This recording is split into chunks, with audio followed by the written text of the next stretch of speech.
Pedro. Buenos días, Mónica. ¿Qué tal? Pues muy bien, deseoso de compartir este ratito contigo. De conversar un poco. Sí. Pues a mí me apetecía conversar hoy sobre algo muy interesante que he leído por ahí, de autómatas biológicos a seres humanos. Suena interesante. ¿Qué nos quieres decir con esa frase? ¿Qué quieres expresar con esa frase? Pues de algún modo, con esa expresión, con ese título, lo que trato es de expresar que hay dos maneras de vivir en este mundo, ¿no? de experimentar esto de ser humanos, ¿no? Una manera es desde un automatismo, desde una total inconsciencia. De hecho, podríamos decir que ni siquiera necesitamos estar presentes. De hecho, lo facilita cuando no estamos presentes, el automatismo funciona solo. Y hay otra manera que requiere un nivel de compromiso mayor con la vida, con tu propia experiencia, y requiere de que estés presente. De que estés presente para, por un lado, estar atestiguando esa experiencia, ¿no? Constatando esa experiencia, y al mismo tiempo para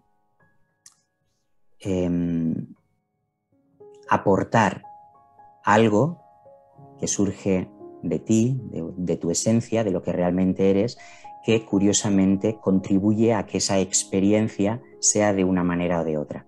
Es decir, tenemos la capacidad de cambiar la calidad de la experiencia en función de si vivimos en automático o de si vivimos en manual, podríamos decir. No sé, o quizás vivir en... Claro, sí, vivir en automático es pues eso, ser un autómata biológico, ¿no? Es acción y reacción, lo que tenemos ahí aprendido y básicamente casi como sobrevivir, ¿no? O sea, es un estado de supervivencia. El otro día estaba leyendo, así muy por encima, ¿no? De lo que compone el cerebro. Y está la parte, el sistema R que llaman, ¿no? Que es el reptiliano de acción y reacción, que es lo que nos permite sobrevivir, que evidentemente es necesario. Luego el sistema límbico, que es la parte de las emociones, y luego lo que nos diferencia del resto de los animales, ¿no? Que es el neocórtex, lo que nos hace, pues la materia gris, ¿no? Lo que nos hace pensar. Y precisamente decía eso, ¿no? Que cuando nuestra parte izquierda, la parte racional, la parte toma el control, nos volvemos absolutamente, o sea, quien toma realmente control es el sistema R, o sea, el sistema de acción y reacción. Es decir, si no conseguimos ese equilibrio, si no nos damos cuenta que estamos actuando solamente bajo esa parte mental y racional excesivamente patológico, nos convertimos en, bueno, suena feo decirlo, ¿no? Pero en animales no pensantes, simplemente reaccionamos y actuamos para sobrevivir, Pero depende de nosotros ese darnos cuenta. O sea, tenemos la capacidad, cualquier persona tiene la capacidad de darse cuenta que está actuando de una manera automática. Sí, cualquier persona tiene esa capacidad, por supuesto. Ahora bien, entiendo que tu pregunta va más en la dirección de qué es aquello que facilita ese darse cuenta, esa toma de conciencia, ¿no? Porque hay personas que se dan cuenta o empiezan a cuestionarse o empiezan a querer observar con más detenimiento, ¿no? Con más discernimiento lo que está pasando en sus vidas, y otras personas no se cuestionan absolutamente nada y simplemente, como tú bien dices, viven como meros robots programados, ¿no? A base de acción y reacción, ¿no? Simplemente a cada estímulo ya tienen una respuesta programada y no se la cuestionan, ¿no?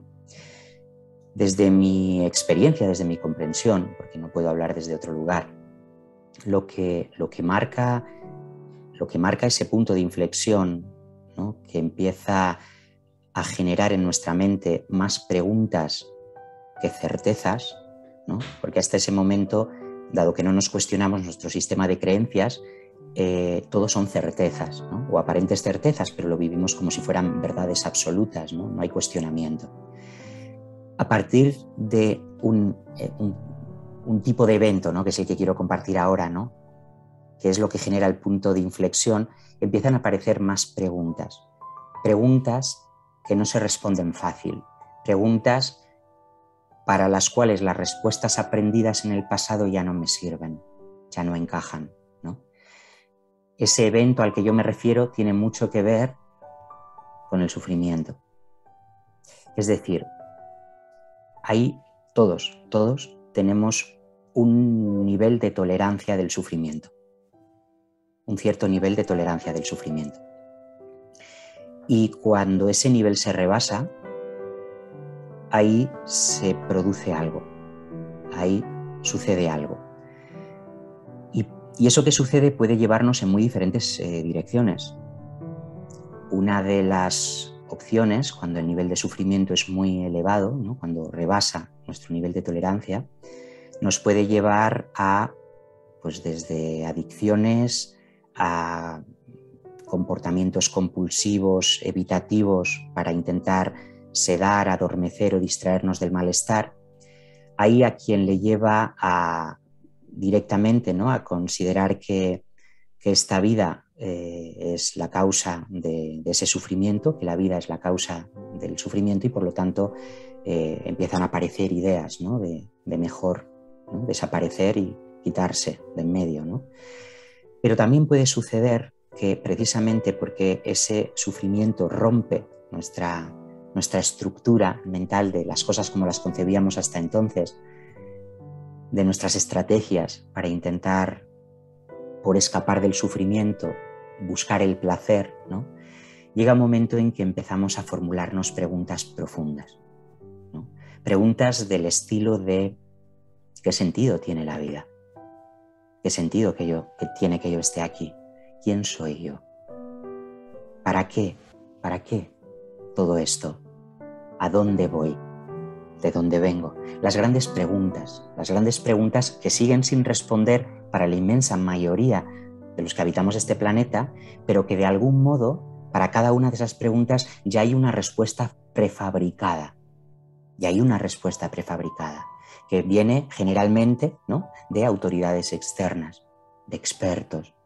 La ciencia, por ejemplo, en esta época en la que estamos viviendo, se ha convertido en el sustituto de la antigua religión, ¿no? Si la antigua religión, las antiguas religiones nos querían explicar quién era Dios y cómo entablar una relación con Dios, quiénes éramos nosotros y qué función cumplíamos, esa religión ha sido sustituida por una nueva religión que es el cientificismo, ¿no?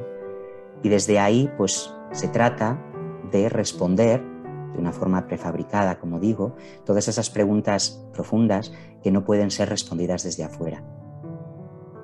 A veces el sufrimiento cumple esa función, es el punto de inflexión donde se rompe una parte de mi estructura mental, donde ya no quepo dentro, ya no tengo cabida dentro, y ahí se empiezan a formular muchas preguntas y empieza a generarse un movimiento de búsqueda de las respuestas a esas preguntas.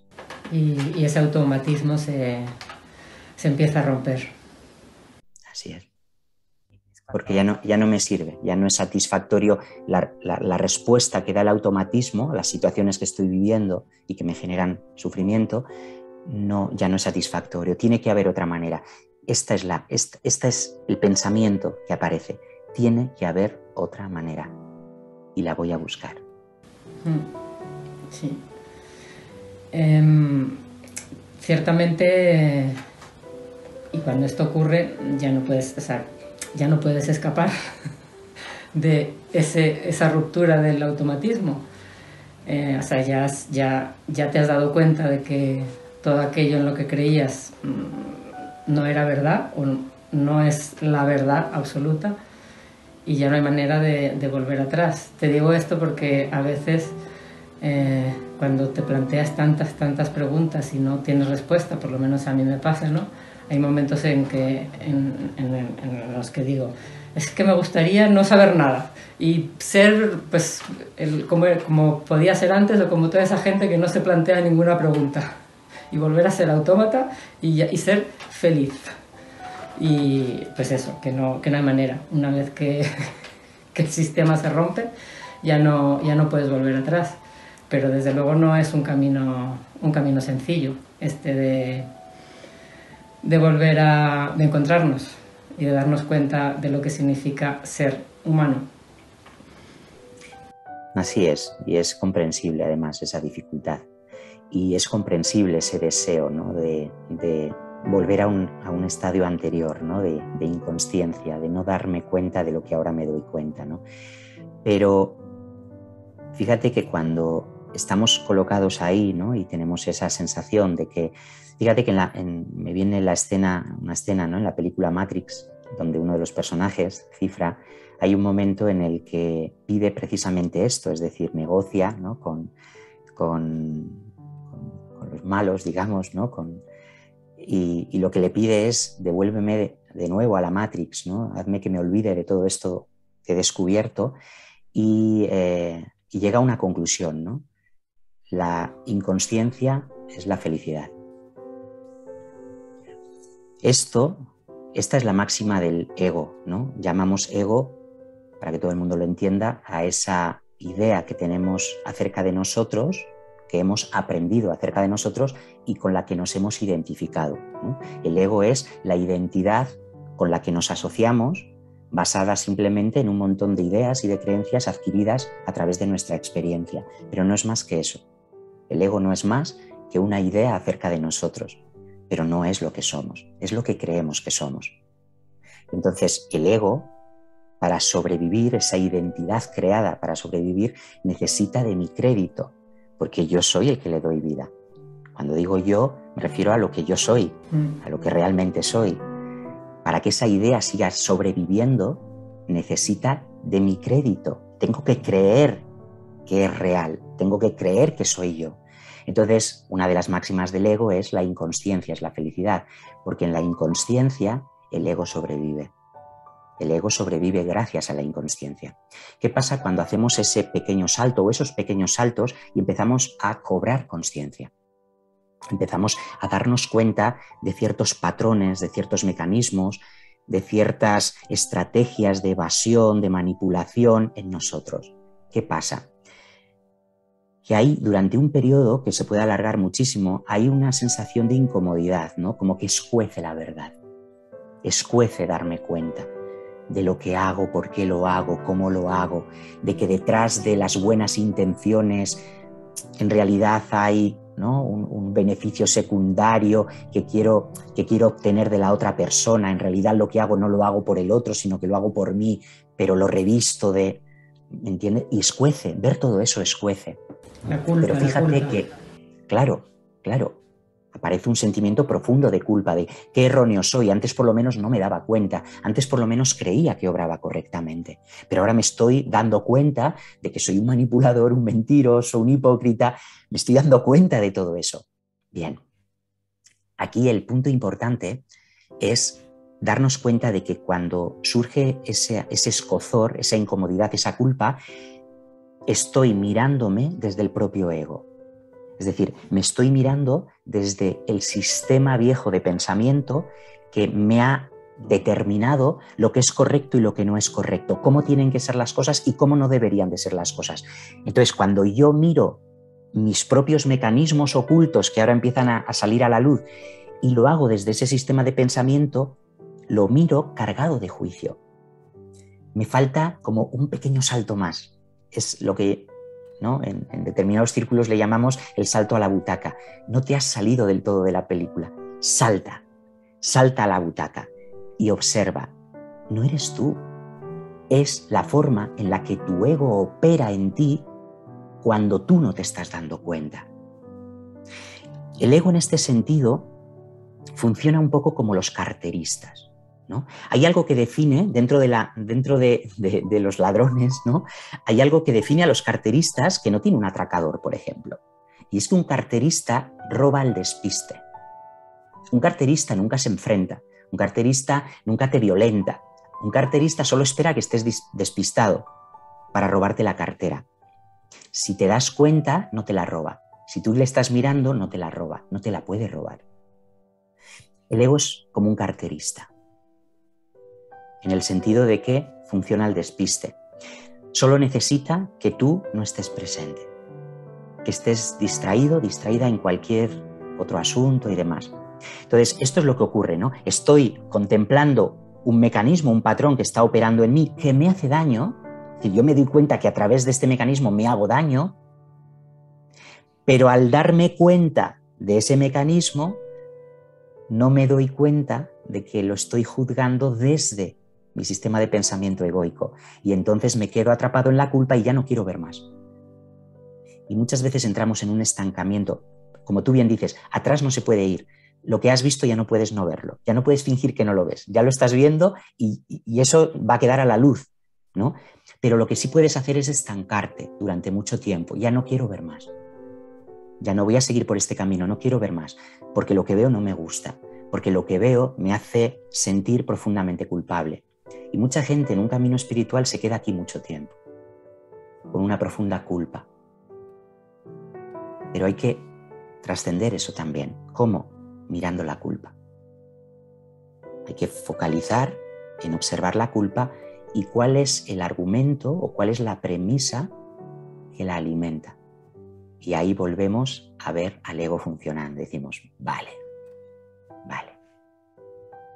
No es que esté haciendo algo mal, no es que lo que observa me convierta en alguien incorrecto, en algo que tenga que yo que corregir, sino que estoy descubriendo cómo funciona. Y al descubrir cómo funciona, en el momento en el que dejo de darle valor a esa manera de operar en el mundo, empiezo a descubrir una manera nueva, que hasta entonces no existía para mí, no estaba disponible para mí. Entonces, el cambio que se deriva de la culpa no es el que el ego me propone, que es, ¿no? Como eres culpable, cambia tu comportamiento, ¿no? Sé buena persona, sé más generoso. Es decir, el ego siempre me quiere cambiar en el nivel del comportamiento. Cuando yo observo la culpa y observo de dónde deriva, que no es más que de un sistema de pensamiento, de una percepción falsa acerca de quién yo soy, el cambio se produce no porque yo cambie mi comportamiento, sino porque comprendo lo que está sucediendo y comprendo aún más profundamente quién soy y quién no soy. Y desde ese lugar me sale comportarme de otra manera, me sale dar una respuesta diferente. Así es. Y todo esto que hablamos a nivel individual, ya sabemos que el cambio es individual, no puede haber un cambio colectivo si no hay un cambio individual. Pero con todo esto que estamos viviendo en estos últimos años, que se ve amplificado ese comportamiento autómata de la sociedad, comportamiento del que todos somos responsables, evidentemente, ¿no? Ahí es un poco cuando en estos momentos yo entro en eso que te comentaba antes, ¿no? De decir, pues preferiría no darme cuenta de todo lo que está pasando en un aparente afuera, pues porque me siento impotente, quiero que eso cambie y no sé cómo cambiarlo, y como ver lo que veo me hace daño. O sea, lo mismo que has planteado, pero a un nivel global, ¿no? A un nivel social. Entonces, ahí me quedo atrapada, ahí me quedo no sé qué hacer, no sé cómo afrontarlo, porque claro, ahí entiendo que también es parte de mi ego que dice, es que quiero que eso cambie, quiero que eso no sea así. Entonces, ahí es donde surge el sufrimiento. Pues, digo, pues prefiero ser ignorante. Sí, o sea, me gustaría no verlo y así no me causaría sufrimiento. ¿Cómo aplicamos esto a un nivel general, a un nivel social? ¿Dónde podemos contribuir a ese dejar de ser autómatas a nivel social, de la sociedad? La única alternativa para dejar de ser autómatas es la integridad, ser íntegros. Pero claro, acceder a esa integridad implica no desconectarse no dejar de estar en relación con lo que nos rodea, porque la integridad se constata y se expresa precisamente en relación con absolutamente todo. No puede ser que yo sea íntegro en unas circunstancias o en un entorno y no pueda ser íntegro en otras circunstancias o en otro entorno. Esto no puede ser. Esa integridad entonces es relativa. Y cuando estamos hablando de integridad es de una integridad total. Es o te relacionas desde lo que eres o simplemente estás interpretando un determinado papel en cada momento según tu conveniencia. Y esto es lo contrario a la integridad. Entonces es comprensible también y es verdad, ¿no? Yo lo que observo es que incluso, ¿no?, en estos ámbitos que podríamos llamar de personas motivadas por la espiritualidad, de buscadores o como se les quiera llamar, hay dos tipos de actitudes, ¿no? Por un lado, quienes creen que hay que luchar para cambiar la deriva que están tomando los acontecimientos, ¿no?, que hay que hacer de manera activa algo para cambiar el mundo, ¿no?, de un modo o de otro.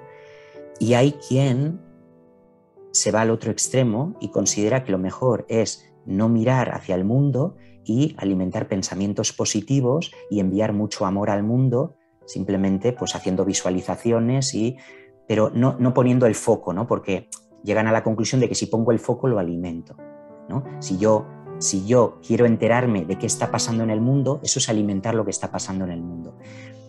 Y ni una parte ni la otra entienden cuál es su función en todo esto.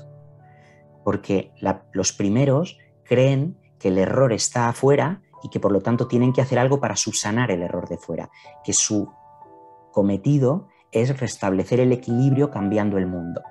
Y los segundos creen que el mundo que perciben lo están creando ellos y entonces desde ese miedo, porque no son capaces de enfrentarse a esa realidad, y desde la culpa que sienten, lo que intentan es compensarlo viviendo en una fantasía mental donde se aíslan por completo de ese mundo, no quieren entrar en relación con él y creen que viviendo en una fantasía de unicornios y arcoíris y de pensamiento positivo, ese mundo va a cambiar. ¿Cómo aplicaría la integridad aquí? Obviamente, la integridad, como he dicho antes, se cultiva en relación.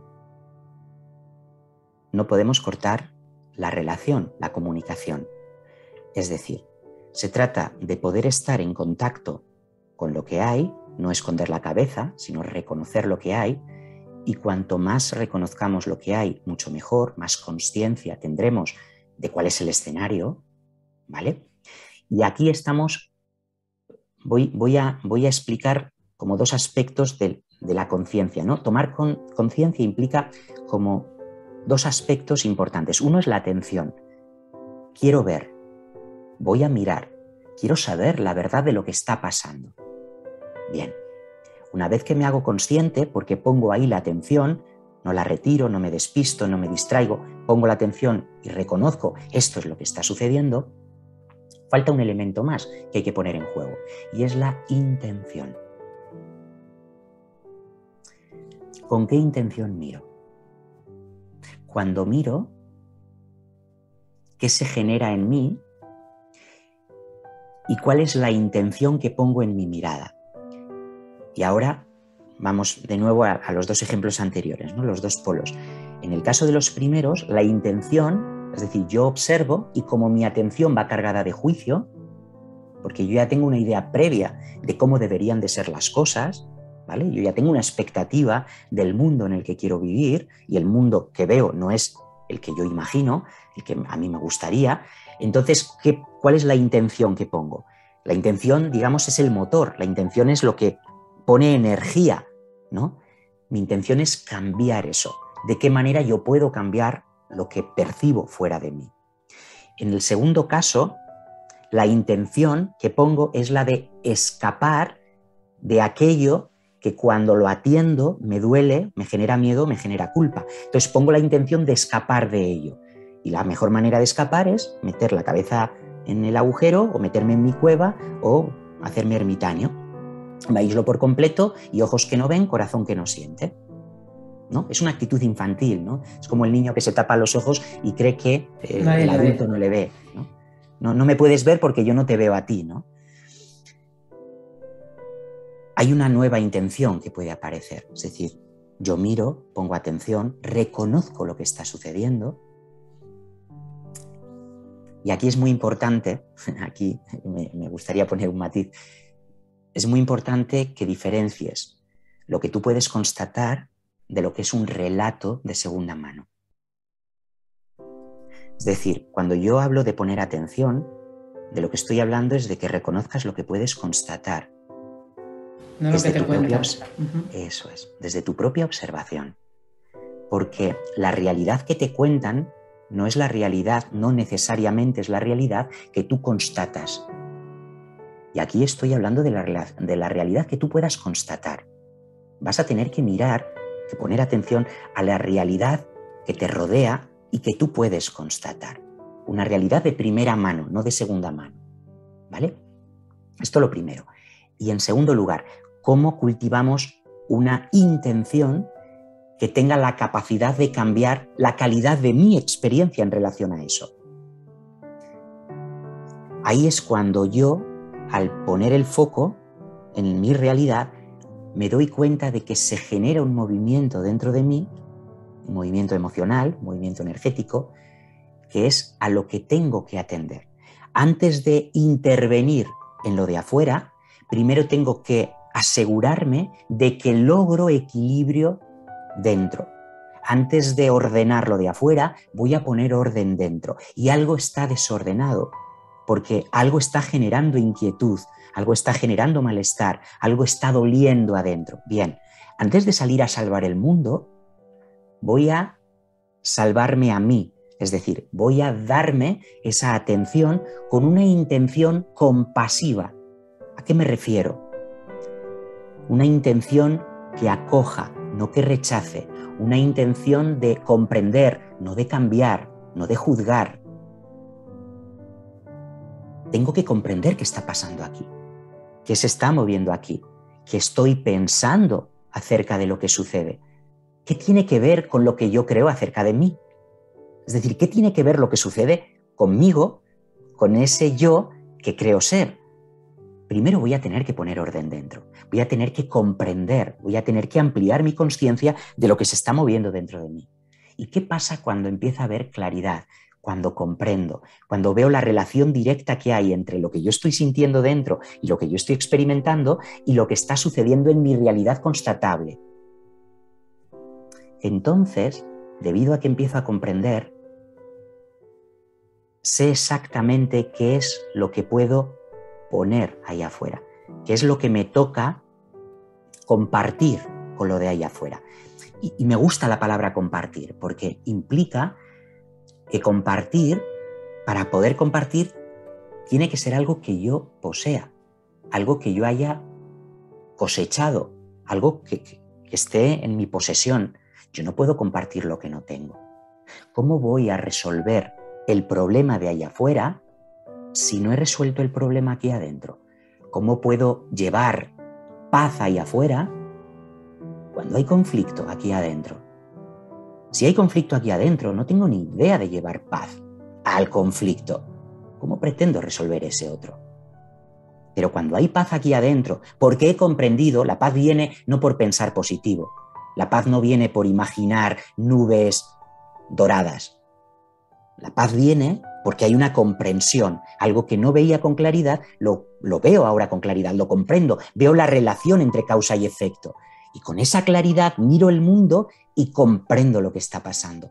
Desde esa comprensión sí sé dónde puedo o no puedo actuar y de qué manera. Pero no, y esta es la paradoja, no para cambiar el mundo, sino porque no puedo hacer otra cosa. Es mi integridad expresándose. No puedo hacer otra cosa que lo que hago. Hay paz dentro y esa paz irradia afuera. Y esa paz aplica a toda situación. ¿No hay paz dentro? Bueno, entonces antes de ocuparme del conflicto externo, voy a ocuparme del conflicto interno. Comprendido. Muy comprendido, sí. No hay otra opción. A lo cual me lleva a esta palabra que últimamente digo mucho, que es la libertad. ¿Qué es realmente libertad? ¿No? Creo que es un poco lo que estás diciendo. Cuando consigo estar en paz conmigo misma, independientemente de lo que suceda afuera, puedo decir que soy libre. Es justo así. Solemos pensar que la libertad la tenemos como cuerpos, ¿no? La idea de que como cuerpos somos libres, pero la libertad no tiene nada que ver con el cuerpo, porque el cuerpo se puede encerrar en una celda de 3x3. Yo a veces, alguna vez, ¿no? Seguramente tú también me has oído, ¿no, Mónica? Poner el ejemplo de Nelson Mandela, por ejemplo, ¿no? Una persona que supuestamente se le privó de libertad durante casi 40 años, pero que demostró lo que es la verdadera libertad, porque a su mente no la pudieron aprisionar. Y dado que la mente es lo único que es libre, él utilizó esa libertad mental para que, en cuanto su cuerpo fue liberado, cambiar la historia. Somos libres en nuestra mente. ¿Y esto qué implica? Implica, de nuevo, atención e intención. Cómo esgrimimos, cómo utilizamos esos dos aspectos de nuestra conciencia. Pongo un ejemplo.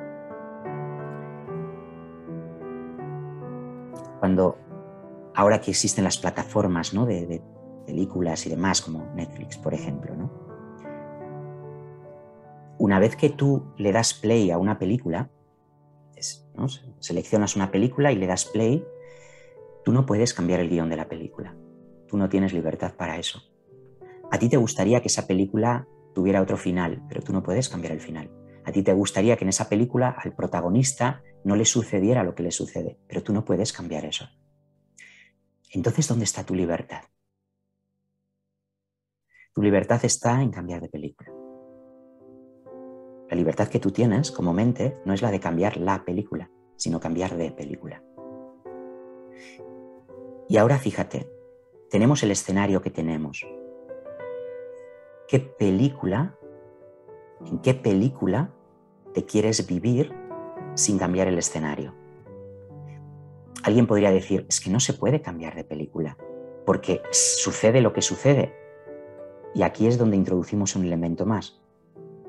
Lo que tú experimentas, ¿es el efecto de lo que sucede o de cómo interpretas lo que sucede? ¿De cuál es el significado que le das a lo que sucede? Y ahí es donde, a nada que indaguemos un poquito, nos damos cuenta de que lo que experimentamos no es directamente lo que sucede, sino el significado que le damos puntualmente a aquello que sucede. Es decir, la película está en nuestra mente. La película no es el escenario. La película es la que tú te cuentas. Así que vuelvo otra vez a la pregunta original. ¿Qué película quieres vivir? Y aquí hay que entender una cosa, y es, cambiar de película no es hacer como los que imaginan nubes doradas, arcoíris y unicornios. Eso no es cambiar de película. Para cambiar de película, esta es la parte de la responsabilidad a la que aludo una y otra vez, porque en la responsabilidad está el poder. Sin responsabilidad no hay poder. Cambiar de película consiste en primero reconocer en qué película estoy viviendo y reconocer el valor que yo le doy a que la película sea exactamente como la estoy viviendo. Es decir, ¿cuál es la importancia que para mí tiene que la película sea como yo me la cuento para poder seguir defendiendo una idea de mí que es la que quiero conservar? Un ejemplo, si yo quiero vivir en una película donde hay mucha injusticia, voy a tener que darme cuenta de que yo no me identifico con los injustos. Yo me identifico con los que son tratados tratados injustamente. Para poder seguir manteniendo esa identidad de yo y los míos, los tratados injustamente, tengo que vivir en una película donde haya muchas injusticias, porque así me aseguro que la idea que tengo de mí va a sobrevivir. ¿Qué pasaría si yo me diera cuenta de que necesito injusticias para poder seguir sosteniendo la idea que quiero conservar de mí? Que quizás me dé cuenta de que lo estoy pagando caro. Como lo estoy pagando caro, quizás empiece a no valorar tanto esa identidad. Empiece a dejar de poner atención e intención en sostener esa idea de mí y de identificar y sentirme atraído por todo aquel en este mundo que me represente, ¿no? Todos los injustamente tratados, los parias del mundo.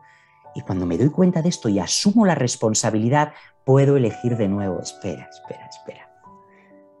¿Soy un ser tratado injustamente o soy un ser que utiliza su poder para vivir una experiencia de injusticia? ¿Y qué pasa si empiezo a poner el foco y la intención en otro aspecto diferente de mí y del mundo? Y empiezo a poner el foco, por ejemplo, en la generosidad y en la bondad. Y empiezo a darme cuenta de cuánta bondad y cuánta generosidad hay en el mundo, pero, muy importante, también en mí. Empiezo a poner el foco en cuánta bondad y generosidad hay en mí y en el mundo. Tiene que ser dentro y fuera. Tiene que ser en el que se pone frente al espejo y el reflejo del espejo. No puede ser que yo sea muy bueno y el espejo solo me refleje maldad. No puede ser que el espejo, el reflejo, sea muy bueno y yo solo perciba maldad en mí. No. Constato que estoy poniendo atención e intención cuando lo que estoy percibiendo en mí también lo percibo en el espejo y viceversa. Ahí es donde estoy reconociendo. ¿Y qué ha ocurrido? Estoy viviendo en otra película. He cambiado de película. El escenario es el mismo, pero yo no lo percibo igual. Esto no tiene nada que ver con fantasear con arcoíris. Tiene que ver con una experiencia real, fruto de un cambio de percepción. Por eso lo percibo dentro y lo percibo afuera. Como dices, de asumir tu poder y tomar la responsabilidad de tu vida. Totalmente. Lo cual, inevitablemente, te saca del automatismo. Claro. Cuando asumes el poder sobre tu propia vida, dejas de ser un autómata. Ya nadie decide por ti, ya nadie te tiene que decir lo que es correcto o no es correcto, ya nadie te tiene que decir cómo te has de cuidar tu salud o cómo tienes que contribuir al bien común. Nadie te lo tiene que decir porque ya lo sabes tú, ya lo reconoces tú, ya lo estás descubriendo tú. No necesitas ser tutelado. ¿Quiénes necesitan tutela? Los niños, las personas deficientes, las personas que no pueden valerse por sí mismas. Esos necesitan tutela hasta que dejan de necesitarla. Pero un adulto sano, requiere tutela. Bueno, pues vivimos en un mundo donde a medida que va pasando el tiempo, aunque vengamos, como en el caso de nuestra historia más reciente, aunque vengamos de una dictadura, vamos viendo cómo hemos pasado de una tutela impuesta supuestamente por la fuerza a otro tipo de tutela donde aparentemente la elegimos, pero en el fondo no estamos eligiendo absolutamente nada. Seguimos viviendo como adultos infantilizados, atemorizados, llenos de culpa, esperando a que venga una autoridad externa a decirnos qué es lo que tenemos que hacer para estar a salvo. ¿Qué es lo mejor para nosotros? Y cerrando el círculo, comenzando por lo que hemos hablado, esa gran mayoría de la sociedad que vive como niños, que necesita que le digan lo que tienen que hacer, en su mayoría, entiendo yo o espero que actúen así porque no se dan cuenta que están actuando así, es decir, no son conscientes de que no están asumiendo su poder y asumiendo la responsabilidad que eso conlleva. Así es. Para que eso cambie, tenemos que hacernos conscientes como sociedad. Tal cual. Pero ¿quién puede hacer consciente a otro? Nadie. Nadie puede hacer consciente a otro. Es interesante cómo funciona esto, cómo opera y por qué la responsabilidad es individual. No existe tal cosa como responsabilidad colectiva. No. Porque no existe un ente colectivo. Es una ficción. Las colectividades son una ficción. Es solo una idea con la que me identifico. La responsabilidad es individual, no colectiva. Mira cómo opera esto. Es muy interesante porque efectivamente nadie es culpable de lo que hace en la medida en que no puede hacer otra cosa porque no se da cuenta de nada más. Cree que lo que hace es lo correcto, pero no sabe por qué cree eso. No sabe por qué cree lo que cree. No entiende. No se ha dado cuenta. ¿Qué sucede? Que esa inconsciencia la paga cara. Siempre pagamos cara la inconsciencia, porque desde la inconsciencia nos hacemos daño y hacemos daño. Desde la inconsciencia somos profundamente manipulables. Desde la inconsciencia cedemos todo nuestro poder y no nos damos cuenta de que lo estamos haciendo. Entonces podríamos llegar a la conclusión, bueno, entonces ya está. Para cambiar este mundo, para realmente darle la vuelta, hay que despertar la conciencia del mundo. Ojito con esta trampa. Despertar la conciencia del mundo es que tú te ocupes y te responsabilices de despertar tu propia conciencia. Y Nada más. Y ya. Porque cuando tú, a medida que vas despertando tu propia conciencia, vas a ser un faro más, vas a ser una persona íntegra más, un ser despierto más, que va a refulgir en mitad de la oscuridad. Y cuando hablo de oscuridad, siempre me gusta referirme a ella no como maldad, sino como inconsciencia. Aquello que no veo está oscuro, está ensombrecido. Cuando alguien toma conciencia, obra y se presenta en el mundo y se relaciona con el mundo desde esa consciencia adquirida. Y desde ese lugar, aquel que ya está preparado encuentra una referencia, encuentra una luz que la estaba buscando y encuentra esa luz. Y hay una aproximación o un interés o un preguntar incluso, oye, ¿tú cómo lo haces? ¿Tú cómo lo llevas? ¿Tú cómo te manejas?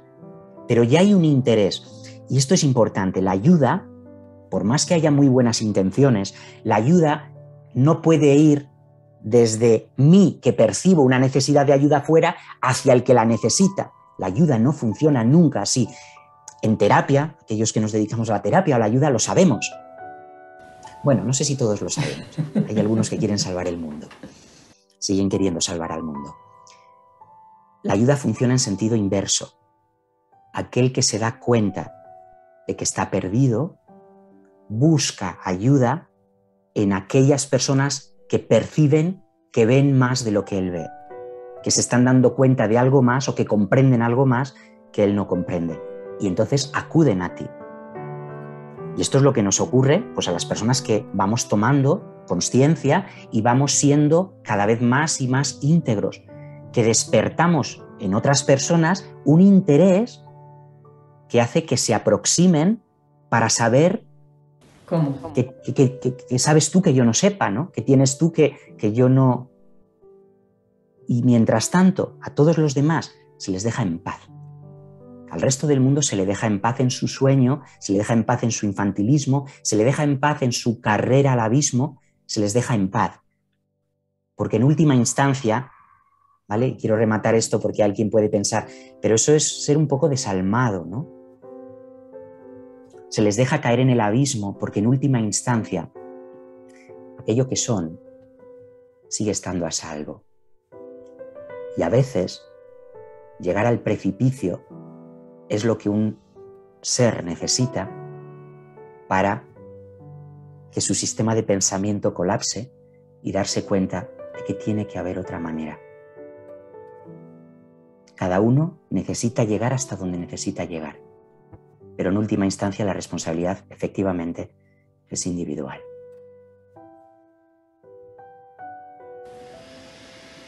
Pues me ha encantado esta conversación, Pedro. Podríamos seguir horas y horas hablando y desgranando esto. Pero yo creo que, bueno, con esta pequeña antesala que hemos tenido, damos pie a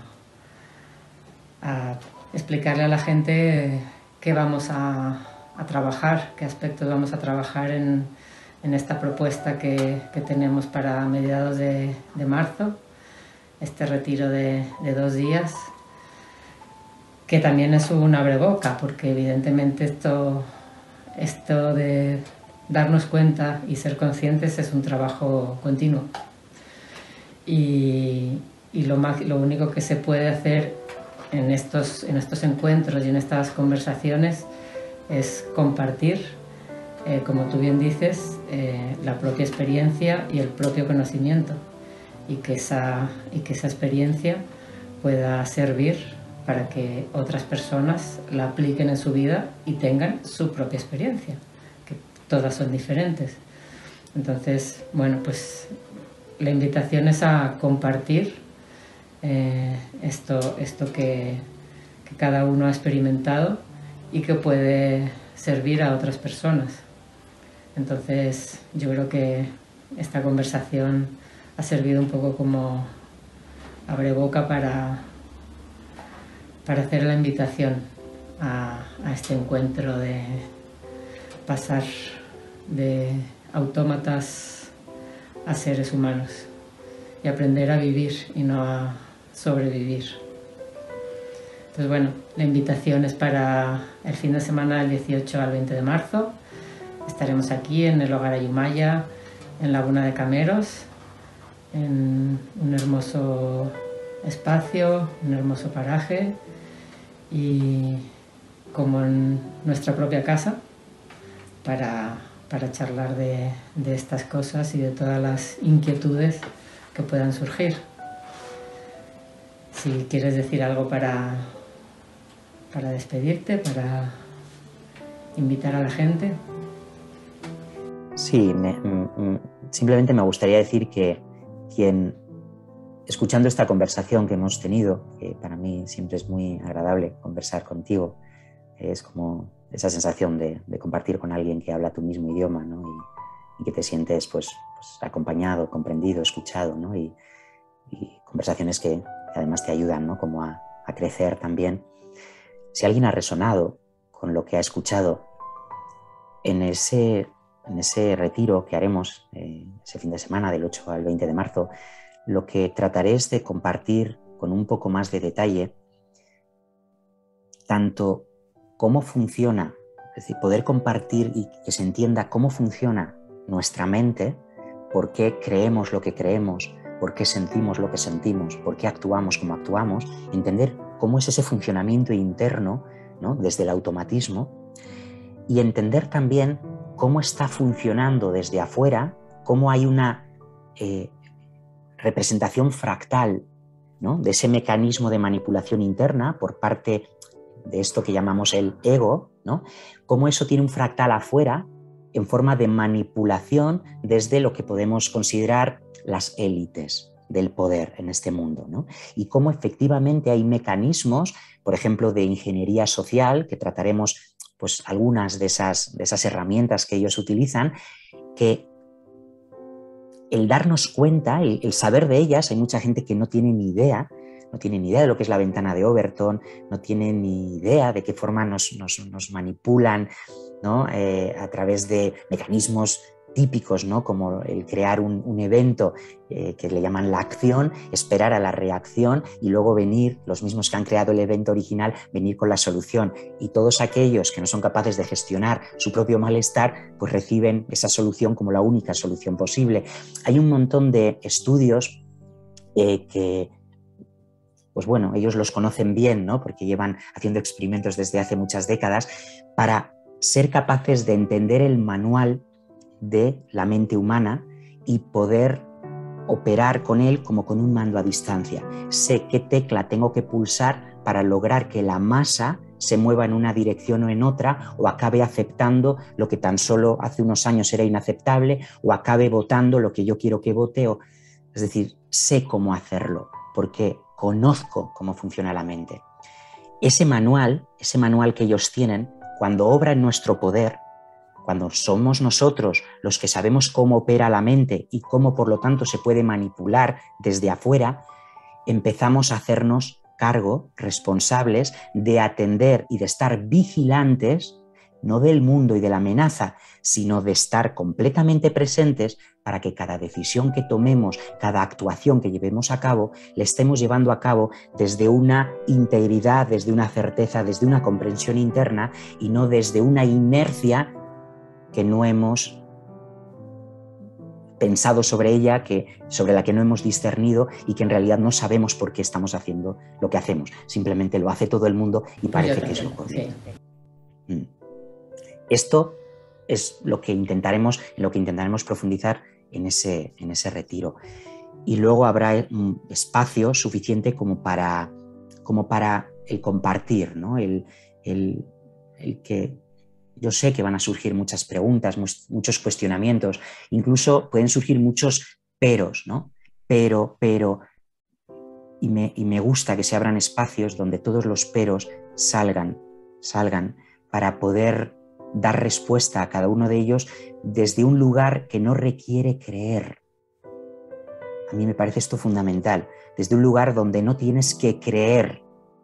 Se trata de que constates, de que llegues tú mismo, tú misma, a las conclusiones lógicas, razonables, basadas en tu constatación, en tu experiencia directa, no en un relato, ni en el de nadie, ni en el mío, por supuesto, sino que descubras que hay un modo de acceder a lo que es real y a lo que no lo es desde tu propia constatación.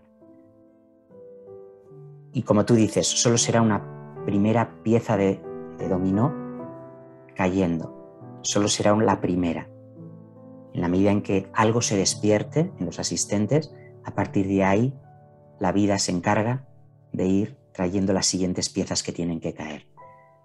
Quien resuena estará, quien no resuena será otro momento, será otro lugar, será otra persona. Así es. Como bien dices, cada uno despierta y se da cuenta, es decir, se hace consciente cuando le toca y cuando es su momento. Así que lanzada está la invitación. Muchísimas gracias, Pedro. Un verdadero placer también hablar contigo. Siempre me ha gustado muchísimo como la claridad con la que te expresas. Así que gracias por compartir ese don de expresión. Muchísimas gracias. Y nos vemos prontito.